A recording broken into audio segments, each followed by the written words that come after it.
Di video sebelumnya kita bicara soal pain, rasa sakit, dan suffering, penderitaan. Ada dua hal yang perlu bisa kita bedakan, pain atau rasa sakit, dan suffering atau penderitaan.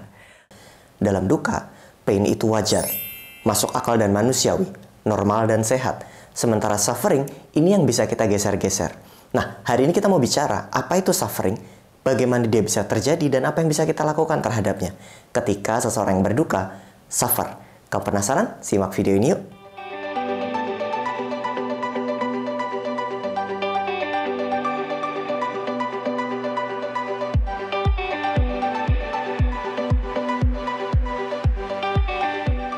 Halo teman-teman, perkenalkan nama saya Dr. Jimerdian, spesialis kedokteran jiwa dari Siloam Hospital Bogor.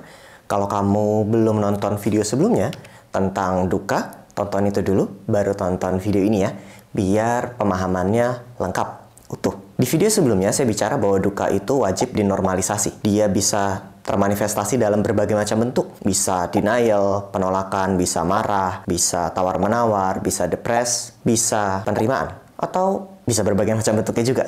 Bisa nangis-nangis, atau bisa juga mati rasa, numbness, blank, terkejut gitu di fase-fase awal. Itu bisa saja.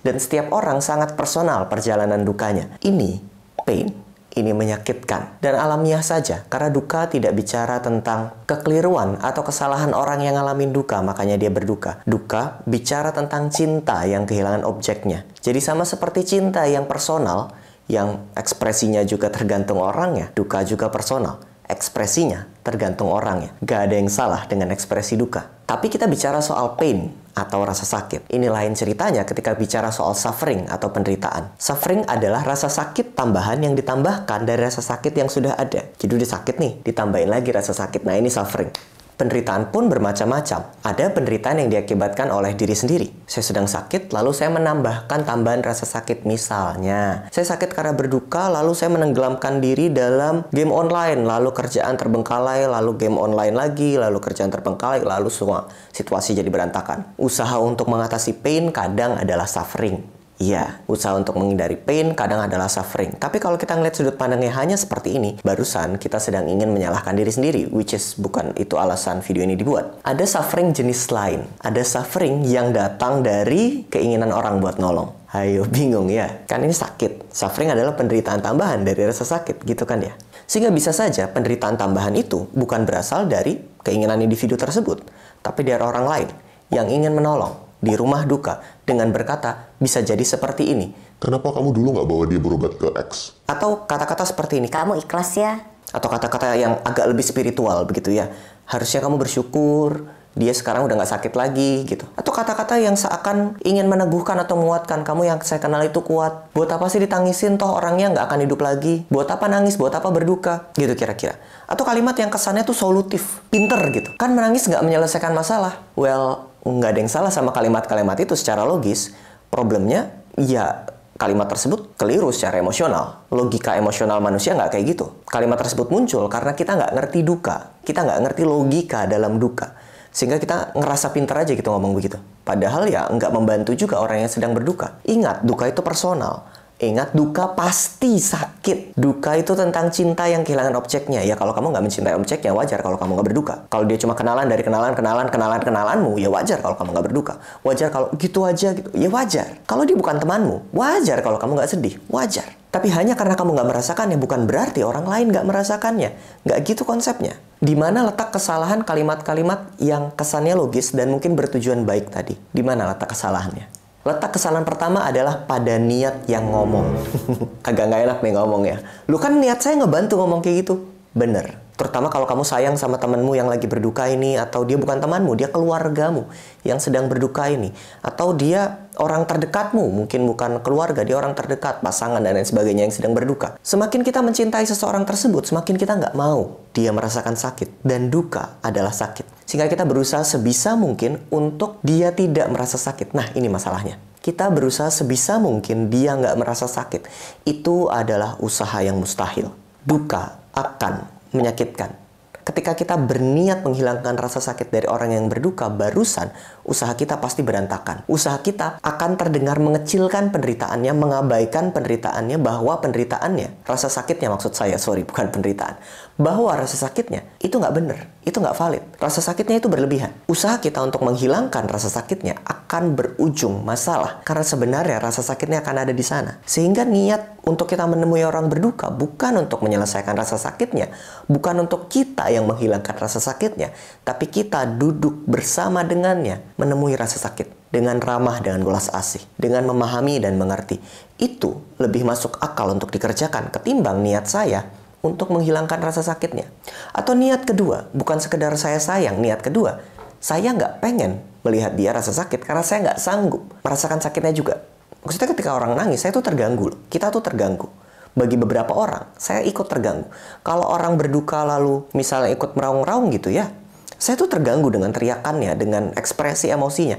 Sehingga karena saya terganggu, saya berharap dia diam. Saya berharap dia nggak begitu. Jadi bukan untuk kebaikan dia, bukan. Karena untuk saya nggak sanggup aja dengernya. Yes, terdengar egois, tapi banyak orang yang memang seperti ini, nggak sanggup untuk menghadapi duka. Kalau kamu nggak sanggup, nggak apa-apa. Pergi dari lokasinya. Jangan deket-deket dulu. Nggak usah datang, juga nggak apa-apa. Daripada kamu datang atau kita datang, tapi malah membebani tambahan. Kita menjadi penderitaan bagi orang yang berduka. Atau kalau mau datang ya datang basa-basi terus pergi, pulang. Daripada kita ngomong aneh-aneh, daripada kita nyakitin orang lain, sebentar aja nggak apa-apa. Jika kita nggak sanggup menahan penderitaan, sebenarnya itu boleh juga. Karena manusiawi bagi beberapa orang hanya mampu menanggung beberapa jenis penderitaan. Rasa sakit maksud saya, rasa sakit dari tangisan, rasa sakit dari duka orang lain. Wajar kalau kita nggak sanggup, makanya mundur, makanya tahu diri. Nggak apa-apa, tapi jangan sesekali berusaha membuat dia diam cuma karena kita nggak sanggup. Karena dia diam atau enggak itu sebenarnya hak dia, nggak salah dia kok, enggak. Ya nggak apa-apa dong dia nangis, kan hak dia. Orang dia yang berduka. Itu dua kira-kira niat kenapa seseorang keliru. Yang selanjutnya, kenapa kalimat-kalimat tadi yang kesannya baik dan logis itu keliru. Alasan yang ketiga, dan menurut saya ini yang cukup penting adalah ada kalimat tadi diterjemahkan di kepala orang berduka, itu punya kata-kata lanjutan. Misalnya begini, kata-kata kayak, kok dulu kamu nggak bawa ke X? Itu ada kalimat lanjutannya loh. Koma, artinya kamu kurang berusaha, makanya dia meninggal. Itu salahmu. Mungkin si pengucap kalimat nggak ngomong begitu, tapi itu yang terdengar. Itu yang terasa seperti dituduhkan. Ya bayangin aja orang baru meninggal terus Anda bertanya, kok nggak dibawa ke X? Kok nggak dibawa ke Ningsih Tinampi? Kok nggak dibawa ke pengobatan herbal alternatif? Kok nggak dibawa ke ibu, siapa tuh namanya, Ibu Ida Dayak sekarang yang lagi ramai ya, terserah lah siapalah. Kalimat tadi, itu nadanya tuduhan, teman-teman. So, sekalipun kesannya Anda curious aja, penasaran, itu tuduhan. Dan nggak enak buat denger itu. Baru meninggal kok Anda tuduh-tuduh. Atau kalimat-kalimat yang bernada baik. Yuk cepat move on, yuk cepat ikhlas. Itu ada komanya loh, ada lanjutan kalimatnya, koma. Anda kurang cepat move on, Anda lemah dan kurang ikhlas, makanya Anda berduka. Itu salah Anda. Loh, ini kalimat tuduhan lagi. Seakan dia menangis sekarang, itu karena salah dia. Atau yang kayak tadi ya, ibu udah gak sakit lagi, kamu gak perlu nangis, koma. Itu ada lanjutannya loh, ada lanjutannya, koma. Anda salah sudah menangis, karena sebenarnya ibu sudah sembuh. Tuh, disalahin lagi. Kalimat yang bernada baik, itu terdengar bisa tidak baik, karena ada belah kedua dari kalimat. Ada bagian kedua dari kalimat yang mungkin tidak terucapkan secara verbal, tapi secara implisit itu yang termaknai jadinya. Karena settingnya orang di depan kita tuh lagi berduka. Itu settingnya, jangan lupa settingnya dong ya. Jangan dipukul rata semua seakan adalah kejadian yang logis di rapat perusahaan, bukan. Rapat perusahaan aja banyak emosional. Di depan kita jelas orang sedang berduka. Jadi, pahami logika duka, dia mengalami sakit. Jangan tambahin penderitaan. Gitu logika sederhananya. Logika sederhananya, rasa sakit itu divalidasi, disupport. Penderitaan itu kita kenali dan juga kita bantu. Adjustment, sesuaikan supaya nggak terlalu besar. Jangan semuanya dikebiah uyah, disamaratakan, pokoknya nggak boleh. Nggak gitu. Penderitaan yang datang dari kita sebagai orang yang mau bantu, yang mau nolong, sebisa mungkin itu dihindari. Kalau nggak tahu mau ngomong apa, ngomong template yang jelas-jelas aja yang nggak akan melukai. Saya ikut berduka cita. Saya ikut sedih melihat apa yang terjadi. Apa ada yang bisa saya bantu? Tidak mudah ya mengalami ini ya. Template, tapi aman. Kalau bingung mau ngomong apa, ngomong gitu aja. Atau bahkan kamu boleh kok ngomong, saya sebenarnya nggak tahu mau ngomong apa, tapi saya sedih melihat ini. Itu boleh. Mendingan otentik, jujur, saya nggak tahu saya ngomong apa. Ketimbang ngomong yang kita buat-buat seakan bijaksana, nyari-nyari wahyu ilham, salah ngomong. Ngelukain orang lain, jadi penderitaan. Ya jangan, pakai ngomong template aja, nggak apa-apa, nggak masalah kok. Ini juga bukan lomba debat atau lomba ajang cari bakat terpendam untuk memberikan saran kehidupan, nggak gitu juga. Nggak akan ada saran yang bisa menghilangkan rasa sakitnya. Nggak ada. Nggak ada kalimat bijak yang bisa menghilangkan rasa sakitnya. Nggak ada. Duka memang menyakitkan. That's it. Jadi nggak usah berusaha menghilangkan rasa sakitnya. Hadir saja bersama rasa sakitnya. Nah, yang disebut penderitaan tadi, yang tambahan dari orang lain dan tambahan dari diri sendiri itu memungkinkan juga. Ada perilaku-perilaku yang mungkin mempersulit diri kita dengan alkohol, dengan tidur yang sama sekali enggak gitu, kurang banget tidurnya, dengan makan yang kurang. Aktivitas-aktivitas ini yang basic needs tadi yang kita kurangi akan menambahkan rasa sakit dari rasa sakit dan itu namanya penderitaan. So, sekalipun sangat sulit, yuk bertahan sebisanya teman-teman yang berduka. Dan paling tidak basic needs kita terpenuhi. Yang nggak usah sampai gimana-gimana banget. Nggak usah sampai makan durian biar happy, nggak gitu juga. Atau makan makanan mewah biar saya bisa merasakan senang. Nggak perlu. Makan aja. Yang penting kita nggak menambahkan rasa sakit dari rasa sakit. Karena itu penderitaan. Dan teman-teman yang berduka, terutama di fase-fase awal, mungkin akan sangat sulit merasakan kebahagiaan. Dan that's okay. Yang perlu kita cari bukan apa yang bisa buat saya happy. Yang perlu kita cari adalah apa hal sedikit saja, mungkin sedikit aja, nggak usah banyak-banyak. Sedikit saja yang bisa ngebuat saya ngerasa lebih baik. Sedikit. Nggak usah bikin target gede-gede. Nggak usah bikin target saya bisa kembali seperti dulu. Nggak usah. Bikin targetnya kecil-kecil. Dan kita bereksperimen terhadap itu. Saya mau bereksperimen terhadap ketemu sama teman lama. Saya mau bereksperimen terhadap pergi ke pasar. Saya mau bereksperimen terhadap jalan-jalan sendirian naik MRT. Eksperimen aja. Dan dari eksperimen tindakan-tindakan tadi akan ada yang membuat kita sedikit ngerasa lebih baik. Karena dalam duka, terutama di awal, sedikit merasa lebih baik. Itu sangat bermakna. Dan itu penting untukmu. Kita sedikit kembali mencicipi kehidupan yang mungkin sudah lama dingin dan keras untukmu.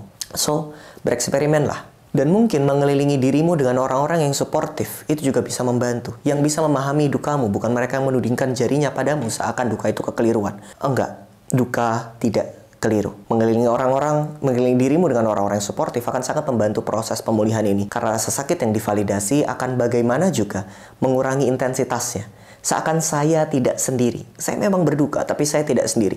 Itu akan lebih sakit daripada saya sendiri. Karena nggak jarang kejadian-kejadian yang cukup jahat terjadi di masyarakat kita. Ada ibu kehilangan anaknya, ada ibu baru keguguran, ada bapak kehilangan anaknya, ada duka-duka yang mengerikan seperti itu.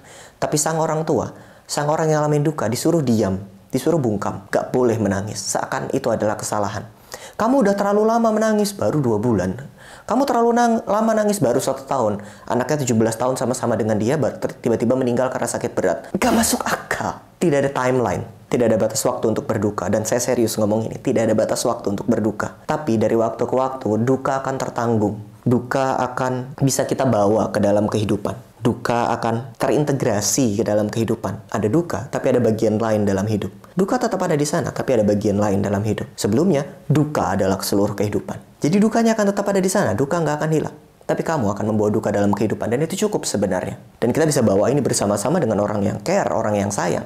Dan itu akan membawa kita lebih mampu membawa duka. Nggak ada timeline dalam berduka. Nggak ada cara yang keliru dalam berduka. Walaupun penderitaan memang perlu kita kurangi. Rasa sakitnya memang wajar. Dan bagi kamu yang berduka, saya ikut sedih kenapa kamu membutuhkan video ini.